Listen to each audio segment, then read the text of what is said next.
ನಮಸ್ಕಾರ. ಭಾರತ ಅಂದ್ರೆ ಏನು? ಅದೊಂದು ದೇಶ ಮಾತ್ರನಾ? ಖಂಡಿತ ಇಲ್ಲ. ಅದು ಸಾವಿರಾರು ವರ್ಷಗಳ ಇತಿಹಾಸ, ನೂರಾರು ಸಂಸ್ಕೃತಿಗಳು ಮತ್ತು ಶತಕೋಟಿ ಜನರ ಕಥೆ. ಇವತ್ತು ಈ ಎಲ್ಲಾ ಸಂಕೀರ್ಣತೆಯನ್ನ ಕೆಲವೇ ನಿಮಿಷಗಳಲ್ಲಿ ಸ್ಪಷ್ಟವಾಗಿ, ಆಕರ್ಷಕವಾಗಿ ನಿಮ್ಮ ಮುಂದಿಡ್ಲಿದ್ದೇವೆ. ಬನ್ನಿ, ಈ ಪಯಣವನ್ನ ಒಟ್ಟಿಗೆ ಆರಂಭಿಸೋಣ. ಸರಿ, ಹಾಗಾದ್ರೆ ನಮ್ಮ ಈ ಪಯಣದಲ್ಲಿ ಏನೆಲ್ಲ ಇದೆ ಅಂತ ನೋಡೋಣ ಬನ್ನಿ. ಮೊದಲು ಇತಿಹಾಸದ ಒಪ್ಪಂದಗಳು, ನಂತರ ಸಂಖ್ಯೆಗಳಲ್ಲಿ ನಮ್ಮ ದೇಶದ ಚಿತ್ರಣ, ಆಮೇಲೆ ನಮ್ಮ ಸಂವಿಧಾನದ ಚೌಕಟ್ಟು, ನಮ್ಮ ಶ್ರೀಮಂತ ಸಾಂಸ್ಕೃತಿಕ ಪರಂಪರೆ ಮತ್ತು ಕೊನೆಯದಾಗಿ ಕ್ರೀಡಾಂಗಣದಲ್ಲಿ ಭಾರತದ ಉತ್ಸಾಹ. ಪ್ರತಿಯೊಂದು ವಿಭಾಗವು ಭಾರತದ ಒಂದೊಂದು ವಿಶಿಷ್ಟ ಮುಖವನ್ನ ನಮ್ಗೆ ತೋರಿಸುತ್ತೆ. ಮೊದಲನೇದಾಗಿ ಇತಿಹಾಸದ ಪುಟಗಳನ್ನೊಮ್ಮೆ ತಿರುವಿ ಹಾಕೋಣ.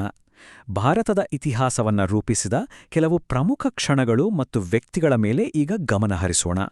ಇತಿಹಾಸ ಅಂದ್ರೆ ಬರೀ ಯುದ್ಧಗಳಲ್ಲ, ಒಪ್ಪಂದಗಳು ಕೂಡ ದೇಶದ ಭವಿಷ್ಯವನ್ನ ನಿರ್ಧರಿಸ್ತವೆ. ಇಲ್ಲಿ ನೀವು ನೋಡ್ತಾ ಇರೋ ಪ್ರತಿಯೊಂದು ಒಪ್ಪಂದವೂ ಭಾರತದ ರಾಜಕೀಯ ನಕ್ಷೆಯನ್ನೇ ಬದಲಾಯಿಸಿತು.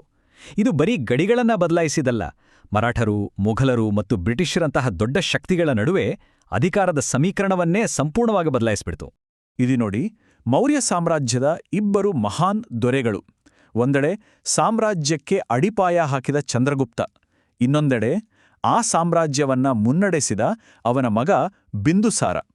ಇಬ್ಬರೂ ತಮ್ಮದೇ ಆದ ವಿಶಿಷ್ಟ ಪರಂಪರೆಯನ್ನ ಬಿಟ್ಟುಹೋದ್ರು. ರಾಜರು ಕೇವಲ ಯುದ್ಧಗಳಿಂದಷ್ಟೇ ತಮ್ಮ ಶಕ್ತಿ ತೋರಿಸಲಿಲ್ಲ, ಬದಲಿಗೆ ಅವರು ಕಟ್ಟಿಸಿದ ಈ ಅದ್ಭುತ ಕಟ್ಟಡಗಳಿಂದಲೂ ತೋರಿಸಿದ್ರು. ಹುಮಾಯೂನ್ ಸಮಾಧಿಯಿಂದ ಹಿಡಿದು ಫತೇಪುರ್ ಸಿಕ್ರಿಯವರೆಗೆ ಇವು ಕೇವಲ ಕಟ್ಟಡಗಳಲ್ಲ, ಅವು ಆ ಕಾಲದ ರಾಜಕೀಯ ಮತ್ತು ಸಾಂಸ್ಕೃತಿಕ ಶಕ್ತಿಯ ಶಾಶ್ವತ ಸಂಕೇತಗಳು.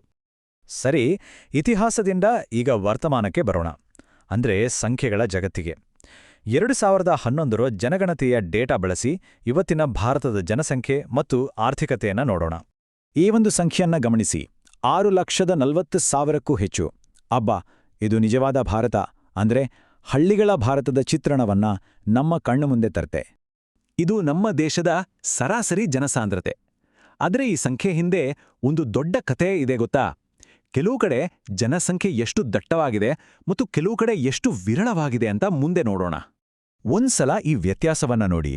ದೆಹಲಿಯಲ್ಲಿ 1 ಚದರ ಕಿಲೋಮೀಟರ್ ಜಾಗದಲ್ಲಿ 11,000ಕ್ಕೂ ಹೆಚ್ಚು ಜನ.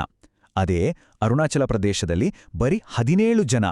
ಅಪ್ಪ, ಇದು ಕೇವಲ ಸಂಖ್ಯೆಗಳಲ್ಲ, ಇದು ಭಾರತದ ವೈವಿಧ್ಯಮಯ ಜೀವನಶೈಲಿ ಮತ್ತು ಭೌಗೋಳಿಕತೆಯ ಕಥೆಯನ್ನೇ ಹೇಳುತ್ತೆ. ನಮ್ಮ ಆರ್ಥಿಕತೆಯ ಒಂದು ವಿಚಿತ್ರ ಸತ್ಯವನ್ನ ಈ ಚಾರ್ಟ್ ತೋರಿಸುತ್ತೆ ನೋಡಿ. ನಮ್ಮ ದೇಶದ ಅರ್ಧಕ್ಕಿಂತ ಹೆಚ್ಚು ಜನ ಕೃಷಿ ಕ್ಷೇತ್ರದಲ್ಲಿ ಕೆಲಸ ಮಾಡ್ತಾರೆ. ಆದರೆ ದೇಶದ ಒಟ್ಟು ಆದಾಯಕ್ಕೆ ಅಂದರೆ GDPಗೆ ಅವರ ಕೊಡುಗೆ 15%ಕ್ಕಿಂತ ಕಡಿಮೆ. ಇದು ನಿಜಕ್ಕೂ ನಾವು ಯೋಚಿಸಬೇಕಾದ ವಿಷಯ. ಇಷ್ಟು ದೊಡ್ಡ, ಇಷ್ಟು ವೈವಿಧ್ಯಮಯ ದೇಶವನ್ನ ಒಂದಾಗಿ ಹಿಡಿದಿಟ್ಟಿರೋದು ಯಾವುದು? ಅದೇ ನಮ್ಮ ಸಂವಿಧಾನ. ಜಗತ್ತಿನ ಅತಿದೊಡ್ಡ ಪ್ರಜಾಪ್ರಭುತ್ವವನ್ನು ನಡೆಸೋ ಆ ನಿಯಮಗಳ ಬಗ್ಗೆ ಈಗ ಮಾತಾಡೋಣ. ಮಹಾಭಿಯೋಗ ಈ ಪದ ಕೇಳಿರ್ಬೋದು. ಇದರರ್ಥ ರಾಷ್ಟ್ರಪತಿಯಂತಹ ಅತ್ಯುನ್ನತ ಹುದ್ದೆಯಲ್ಲಿರುವರನ್ನೂ ಕೂಡ ಕಾನೂನುಬದ್ಧವಾಗಿ ಪದಚ್ಯುತಗೊಳಿಸಬಹುದು ಅಂತ. ಅಧಿಕಾರ ಯಾರೊಬ್ಬರ ಸ್ವತ್ತಲ್ಲ ಅನ್ನೋದಕ್ಕೆ ಇದೊಂದು ಉತ್ತಮ ಉದಾಹರಣೆ. ಒಂದು ಇಂಟ್ರೆಸ್ಟಿಂಗ್ ವಿಷಯ ಅಂದ್ರೆ, ಈ ಪರಿಕಲ್ಪನೆಯನ್ನ ನಾವು ಅಮೆರಿಕದ ಸಂವಿಧಾನದಿಂದ ಎರವಲು ಪಡೆದಿದ್ದೇವೆ. ಸಂವಿಧಾನದ ಆರ್ಟಿಕಲ್ಸ್ ನೆನ್ಪಿಟ್ಕೊಳ್ಳೋದು ಸ್ವಲ್ಪ ಕಷ್ಟ ಅಲ್ವಾ? ಅದಕ್ಕೊಂದು ಸಿಂಪಲ್ ಟ್ರಿಕ್ ಇದೆ. ರಾಷ್ಟ್ರಪತಿಗೆ ಸಂಬಂಧಪಟ್ಟ ಆರ್ಟಿಕಲ್ 52ರಿಂದ 61ರವರೆಗೆ ನೆನ್ಪಿಟ್ಕೊಳ್ಳಕ್ಕೆ ಈ ಸ್ಲೈಡ್ನಲ್ಲಿರೋ ಪದಗಳ ಮೊದಲ ಅಕ್ಷರಗಳನ್ನ ನೆನ್ಪಿಟ್ಕೊಂಡ್ರೆ ಸಾಕು. ನಮ್ಮ ಪ್ರಜಾಪ್ರಭುತ್ವದಲ್ಲಿ ಎಲ್ಲರಿಗೂ ಸಮಾನ ಅವಕಾಶ ಸಿಗಬೇಕು ಅನ್ನೋದು ಬಹಳ ಮುಖ್ಯ. ಅದಕ್ಕಾಗಿಯೇ ಲೋಕಸಭೆಯಲ್ಲಿ ಪರಿಶಿಷ್ಟ ಜಾತಿ ಮತ್ತು ಪಂಗಡಗಳಿಗೆ ನಿರ್ದಿಷ್ಟ ಸ್ಥಾನಗಳನ್ನ ಮೀಸಲಿಡಲಾಗಿದೆ. ಇದರಿಂದ ಆಡಳಿತದಲ್ಲಿ ಪ್ರತಿಯೊಂದು ಸಮುದಾಯದ ಧ್ವನಿಯೂ ಕೇಳಿಸುತ್ತೆ. ಸರಿ, ಕಾನೂನು, ಸಂಖ್ಯೆಗಳಾಯ್ತು. ಈಗ ಬನ್ನಿ ಭಾರತದ ಆತ್ಮದ ಕಡೆಗೆ ಹೋಗೋಣ, ನಮ್ಮ ಅದ್ಭುತ ಸಂಸ್ಕೃತಿಯ ಕಡೆಗೆ. ಜೈಪುರದ ಹವಾಮಹಲ್ ಅಥವಾ ಗಾಳಿ ಅರಮನೆ ಹೆಸರೇ ಎಷ್ಟು ಸುಂದರವಾಗಿದಲ್ಲ? 1799ರಲ್ಲಿ ಕಟ್ಟಿದ ಈ ಅದ್ಭುತ ವಾಸ್ತುಶಿಲ್ಪವನ್ನ ಶ್ರೀಕೃಷ್ಣನಿಗೆ ಸಮರ್ಪಿಸಲಾಗಿದೆ. ಇದು ಕೇವಲ ಒಂದು ಕಟ್ಟಡವಲ್ಲ, ಭಕ್ತಿ ಮತ್ತು ವಾಸ್ತುಶಿಲ್ಪದ ಒಂದು ಸುಂದರ ಸಂಗಮ. ಈ ಅರಮನೆಯ ವಿಶೇಷತೆ ಏನು ಗೊತ್ತಾ? ಅದರ ಮುಂಭಾಗದಲ್ಲಿರೋ ಈ ಸಣ್ಣ ಸಣ್ಣ ಕಿಟಕಿಗಳು ಎಷ್ಟು ಇವೆ ಅಂತ ಊಹಿಸಬಲ್ಲಿರಾ?